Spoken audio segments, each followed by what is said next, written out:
de terre, de mer et dans l'air.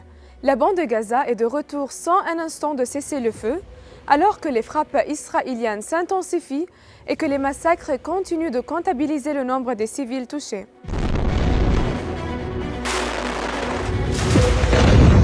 Les pourparlers visant à prolonger le cessez-le-feu entre Israël et les factions palestiniennes ont atteint une impasse, alors que les forces d'occupation intensifient leurs bombardements sur Gaza. La situation humanitaire devient désastreuse avec la fuite des Palestiniennes dans les rues suite au bombardement des habitations et des centres d'hébergement devenus insécurisés. Des appels internationaux à la retenue pour protéger les civils sont lancés. Les frappes ont visé l'école de la Famille Sainte qui abrite un grand nombre de déplacés dans la ville de Gaza.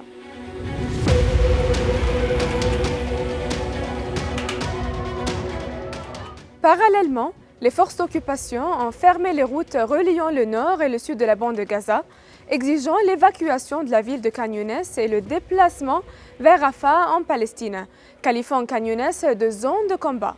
Des drones ont diffusé des messages de menaces aux habitants de la Cisjordanie de la part des forces d'occupation, les exhortant à évacuer et à ne pas escalader pour protéger la vie de leurs enfants. Pendant ce temps, les factions palestiniennes ont revendiqué des tirs intensifs de roquettes ciblant des véhicules militaires, des bases israéliennes et des colonies au nord-ouest de Gaza. Le Pentagone a déclaré qu'un navire américain et plusieurs navires marchands ont été attaqués en mer Rouge. Les Houthis au Yémen ont également déclaré avoir visé 2 navires israéliens dans le détroit de Bab el-Mandab. Pendant ce temps, un porte-parole du gouvernement israélien a déclaré que les forces d'occupation poursuivent leur opération militaire dans la bande de Gaza et des rapports israéliens ont confirmé le début d'une importante opération terrestre à Khan Younes dimanche soir.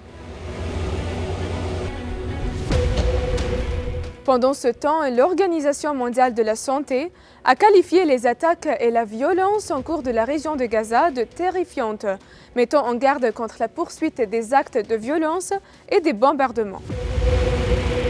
Les régions du sud du Liban n'ont pas été épargnées par les attaques continues des forces d'occupation israéliennes qui ciblent les villages et les villes, tandis que le ciel de la région est illuminé par des bombes éclairantes. La guerre génocidaire contre le peuple palestinien dans la bande de Gaza a déjà détruit partiellement ou complètement 250 000 unités résidentielles, sur un total de 400 000 unités, soit plus de 50% selon l'Office central des statistiques palestiniennes.